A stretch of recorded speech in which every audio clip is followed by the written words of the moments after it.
Assalamualaikum warahmatullahi wabarakatuh. Selamat pagi anak-anakku sekalian. Semoga pagi hari ini kita dalam kondisi yang sehat walafiat. Oke? Hari ini kita akan belajar tentang fisika. Namun sebelum kita mempelajari lebih jauh tentang fisika, perkenalkan dulu nama saya yaitu Dr. Andes Bambang Triyono, NIP 1966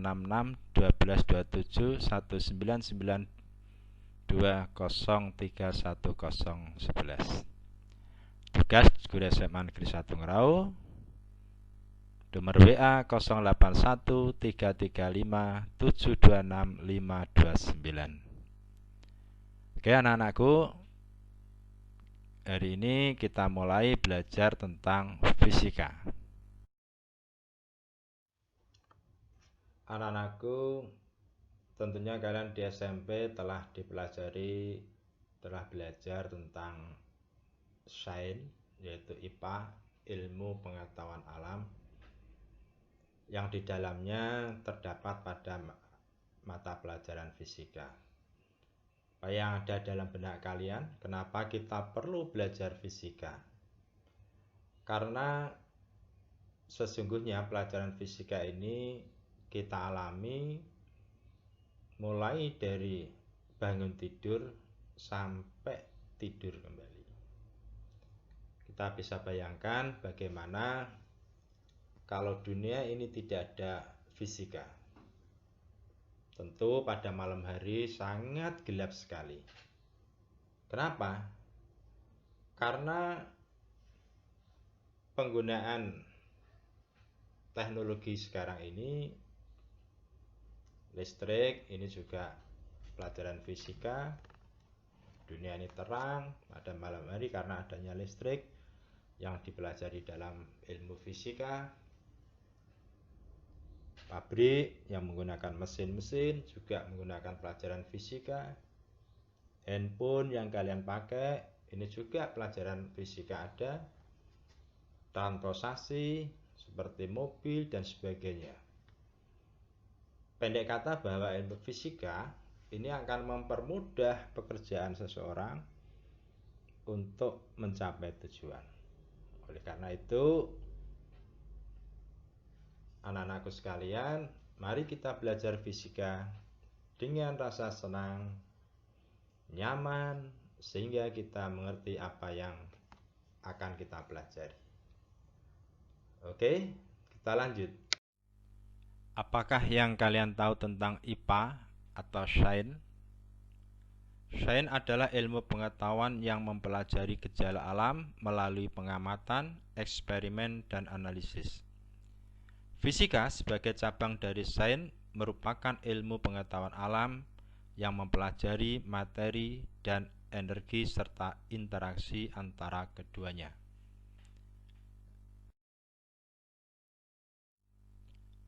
Pada pelajaran hari ini kita akan membahas tentang hakikat fisika dengan kompetensi dasar 3.1, menjelaskan hakikat ilmu fisika dan perannya dalam kehidupan, metode ilmiah, dan keselamatan kerja di laboratorium. Indikator pencapaian kompetensi: 1. Mengidentifikasi tentang fenomena fisika dalam kehidupan sehari-hari. 2. Mengidentifikasi tentang hubungan fisika dengan disiplin ilmu lain. 3. Menjelaskan tentang fenomena fisika dalam kehidupan sehari-hari. 4. Menjelaskan tentang hubungan fisika dengan disiplin ilmu lain.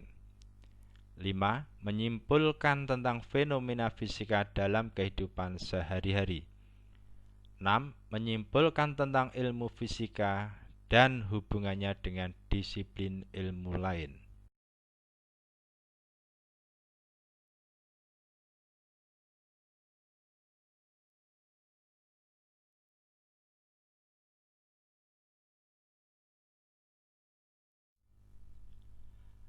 Amati dan diskusikan gambar berikut yang berupa kipas angin dengan temanmu atau mungkin dengan orang-orang di sekitar kamu.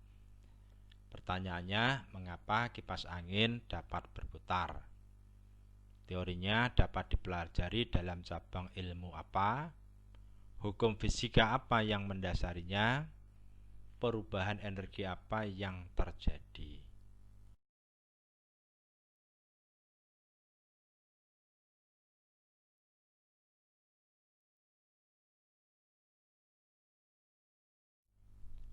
Amatilah dan diskusikan dengan orang-orang di sekelilingmu atau dengan temanmu.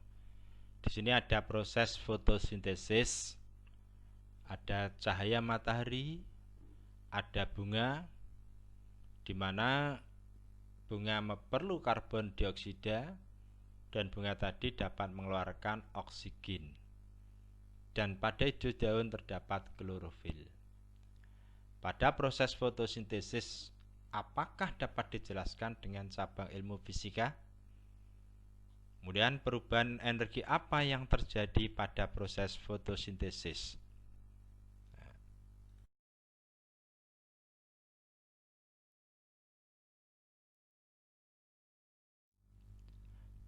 Dari contoh di atas dapat kita simpulkan bahwa fisika adalah cabang ilmu pengetahuan alam atau IPA yang mempelajari alam yang tidak hidup dalam lingkungan hidup, ruang dan waktu, dan semua interaksi yang menyertainya, khususnya mempelajari materi dan energi serta interaksi antara keduanya. Produk fisika terdiri dari konsep, hukum, dan teori. Fisika juga disebut ilmu paling mendasar karena setiap ilmu alam lainnya seperti biologi, kimia, geologi, dan lainnya mempelajari jenis sistem materi tertentu yang mematuhi hukum fisika. Hakikat ilmu fisika. Hakikat ilmu fisika adalah sebuah kumpulan pengetahuan dan jalan berpikir untuk mengadakan penyelidikan. Hakikat ilmu fisika terdiri A. Fisika sebagai produk, yaitu kumpulan pengetahuan yang dapat berupa fakta, konsep, prinsip, hukum, rumus, teori, dan model. B. Fisika sebagai proses.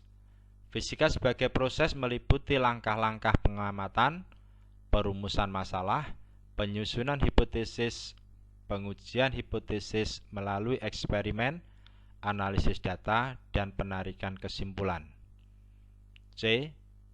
Fisika sebagai sikap adalah keinginan tahuan manusia dengan melakukan kegiatan kreatif melalui pengamatan, pengukuran, pendidikan, dan percobaan untuk mendapatkan hasil atau tujuan. Sikap ilmiah yang baik antara lain rasa ingin tahu, rasa percaya, kreatif, teliti, objektif, jujur, terbuka, mau bekerja sama, dan mau mendengarkan pendapat orang lain.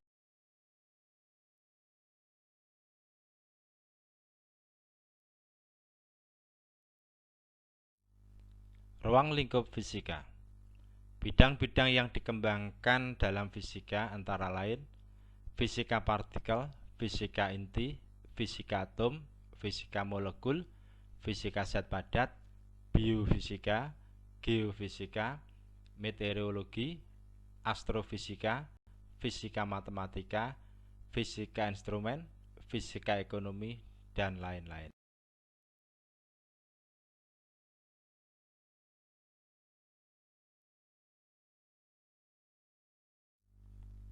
Sebagai cabang dari sains, fisika memiliki peran yang besar dalam perkembangan teknologi yang dapat dimanfaatkan manusia.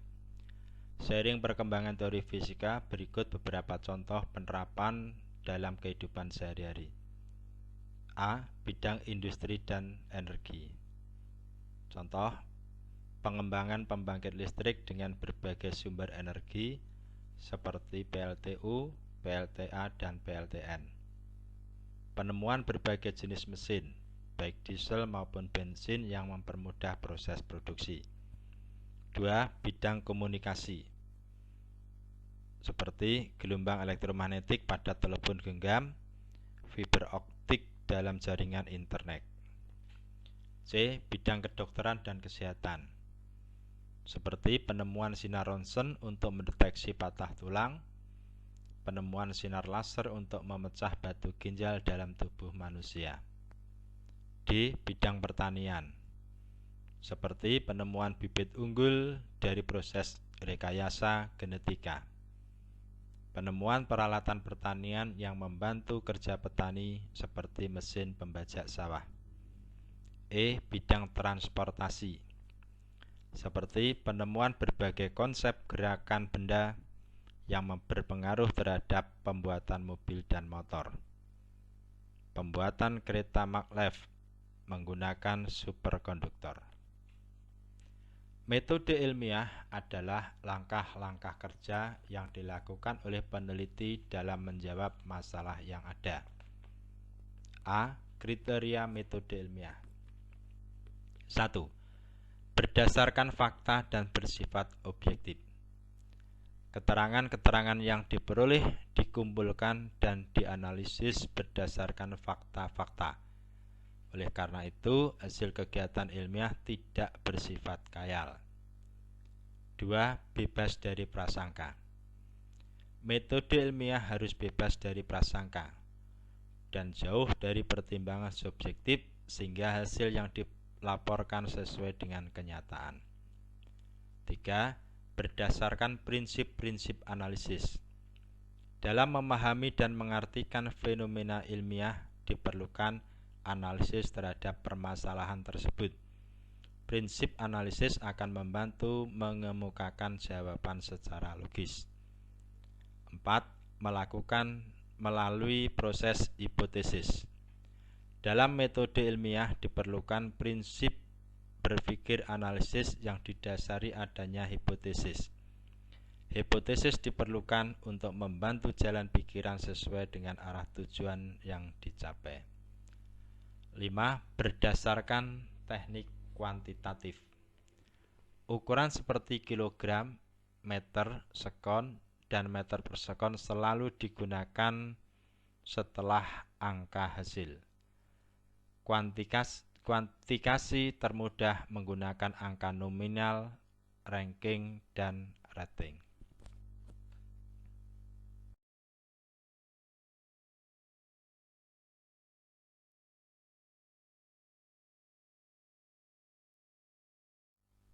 B. Langkah-langkah metode ilmiah. 1. Melakukan pengamatan atau observasi.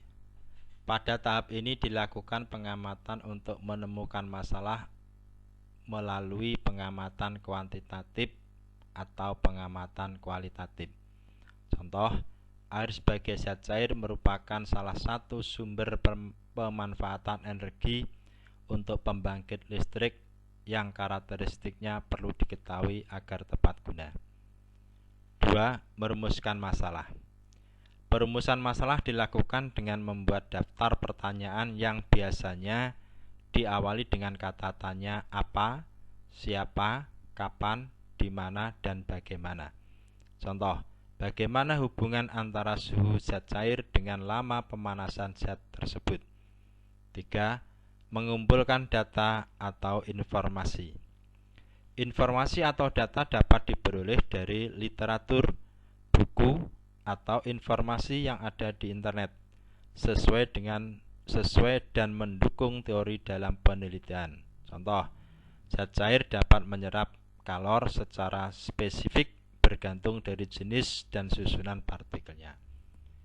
4. Membuat hipotesis. Hipotesis merupakan dugaan atau jawaban sementara tentang masalah yang diselidiki.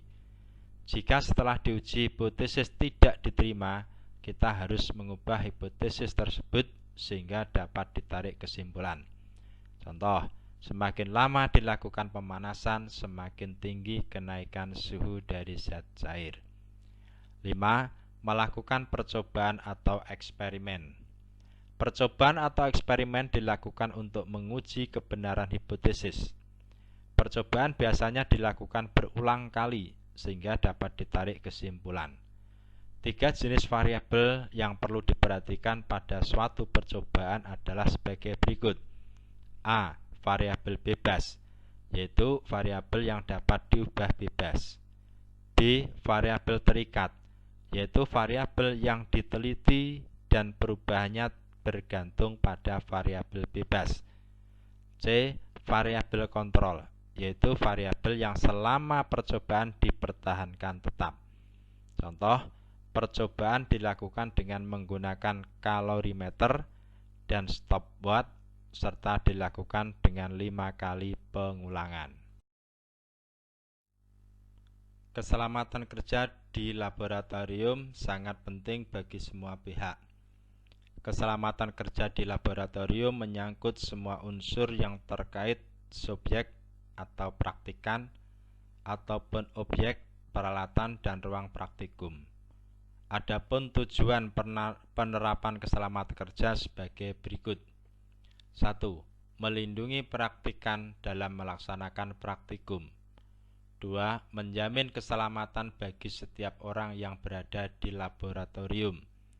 3. Menjamin sumber-sumber produksi dan peralatan praktikum di laboratorium supaya terjaga, terawat, dan aman.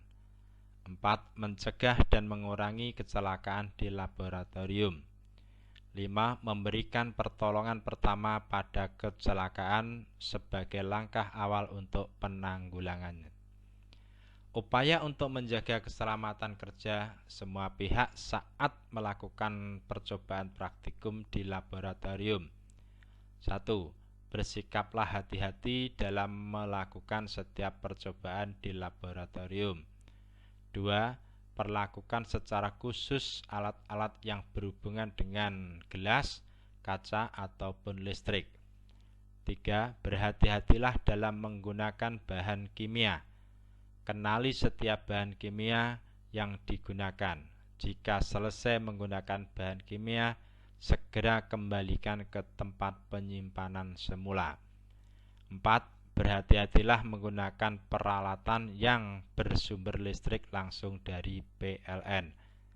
5. Jika Anda melakukan percobaan menggunakan api atau pembakar spiritus, segera matikan api jika percobaan telah selesai.